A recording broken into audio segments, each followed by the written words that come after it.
আজকে তোমাদের সাথে একদম ঝরঝরে কাশ্মীরি পোলাওয়ের রেসিপি শেয়ার করছি, যেটা খেতে ভীষণ ভালো হয়। আর এই কাশ্মীরি পোলাওটা না তোমরা নিরামিষ দিনে বানালে যে কোনো নিরামিষ গ্রেভি আইটেমের সাথে, আর আমিষ দিনে বানালে চিকেন বা মাটন গ্রেভির সাথে খেয়ে দেখতে পারো। আশা করছি সবার ভীষণ পছন্দ হবে। তো এই কাশ্মীরি পোলাওটা বানানোর জন্য প্রথমেই আমি 2 কাপ বাসমতি চাল খুব ভালো করে ধুয়ে নিয়ে এটাকে জলে ভিজিয়ে রাখলাম 30 মিনিটের জন্য। তো চালটা ভিজতে থাকুক, ততক্ষণ একটা কড়াইতে সাদা তেলের সাথে একটু ঘি মিশিয়ে নিয়ে এর মধ্যে একটু গাজর কুচি, একটু বিনস কুচি, একটু সুইট কর্ন আর সাথে স্বাদ মতো একটু নুন দিয়ে এটাকে হাই ফ্লেমে নেড়ে ছেড়ে ভাজতে থাকবো। আর সবজিগুলো প্রায় একটু ভাজা ভাজা মতন হয়ে এলে তারপর এর মধ্যে একটু কড়াইশুঁটি, একটু আমন্ড আর একটু কাজু বাদাম দিয়ে এগুলোকেও নেড়ে ছেড়ে ভালোভাবে ভেজে নেবো। এই ড্রাই ফ্রুটস গুলো ভাজা ভাজা মতন হয়ে এলে তারপর এর মধ্যে একটু কিশমিশ দিয়ে সেটাকেও হালকা করে ভেজে নিয়ে তারপর সবজি সহ সবটা তেল ঝরিয়ে তুলে নিলাম।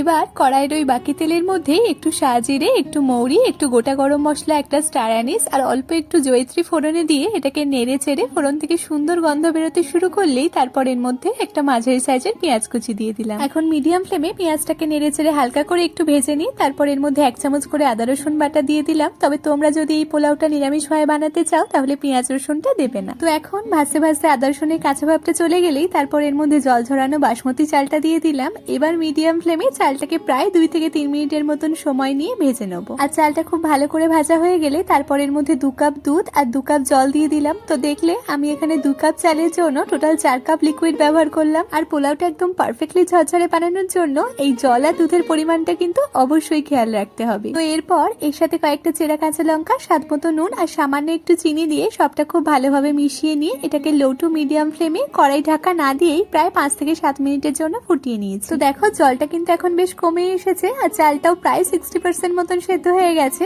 এবার ঠিক এই পর্যায়ে কড়াই ঢাকা দিয়ে একদম লো ফ্লেমে এটাকে আরো 5 থেকে 7 মিনিটের জন্য ফুটিয়ে নেবো। তো ব্যাস প্রায় 7 মিনিট পর কড়াই ঢাকা খুলে দেখাচ্ছে, দেখো জল কিন্তু প্রায় একদমই শুকিয়ে গেছে আর চালটাও খুব ভালোভাবে সেদ্ধ হয়ে গেছে। এবার গ্যাসের ফ্লেমটাকে অফ করে নিয়ে এর মধ্যে ভেজে রাখা সবজি আর ড্রাই ফ্রুটস গুলো দিয়ে ভাতের সাথে সবটা খুব ভালোভাবে মিশিয়ে নিলাম। আর তারপর কড়াই ঢাকা দিয়ে এটাকে আরো 10 মিনিটের জন্য স্ট্যান্ডিং এ রেখে দিলাম, যাতে ভাতের মধ্যে এখনো যে হালকা জল জল ভাবটা আছে সেটা শুকিয়ে গিয়ে পোলাওটা একদম ঝরঝরে হয়ে যায়। তো প্রায় 10 মিনিট পর এটাকে একটা প্লেটে সার্ভ করে দেখাচ্ছি, দেখো পোলাওটা কিন্তু একদম ঝরঝরে হয়েছে। আর যেহেতু এটা কাশ্মীরি পোলাও তাই প্লেটে সার্ভ করে নিয়ে উপর থেকে একটু বেদানা আর একটু আপেল কুচি ছড়িয়ে দিলাম। তাহলে আজকের রেসিপিটা তোমাদের কেমন লাগলো অবশ্যই কমেন্টে জানিও কিন্তু। আর দেখা হচ্ছে আবারও কাল নতুন একটা রেসিপি নিয়ে। টাটা।